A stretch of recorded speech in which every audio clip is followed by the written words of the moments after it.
Kulang sa diin at tila bang panay ang teka-teka.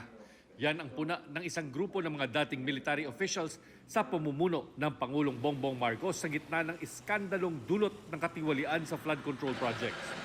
Sa open letter na kanilang ipinadala sa Malacanang, sinabi ng grupong Advocates for National Interest na panahon ng ilahad ng Pangulo ang lahat na kanyang alam sa mga sangkot sa katiwalian alang-alang sa interes ng bayan. We are not here to judge the President. Huwag na siya mag-hold ng kanyang punches. Yung ibigay niya na ng todo-todo. Mabait na bata si Presidente eh. Ang kuwang ko lamang, siguro maging decisive siya. Maging decisive. Yun ang gusto ng grupo. Yung indecision can lead to potentially severe consequences. Definitely. Ang isang leader dapat mag-decide. Good or bad, there must be a decision. Pero paglilinaw ng ANI, hindi sila nananawagan ng pagbibitiw sa pwesto ng Pangulo o sa mga panawagan ng pagbuo ng civilian-military junta.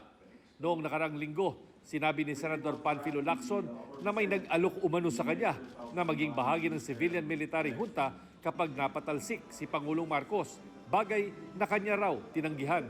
May lumapit din daw sa presidente ng Caritas Philippines na si Kidapawan Bishop Jose Colin Bagaforo, pero hindi rin daw niya ito pinaunlakan.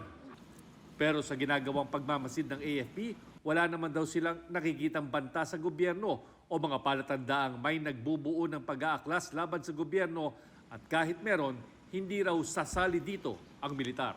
That there is no such thing as a military junta within the Armed Forces of the Philippines. The AFP will never subscribe to any reset plot. Wala pang pahayag ang palasyo sa ngayon tungkol dito.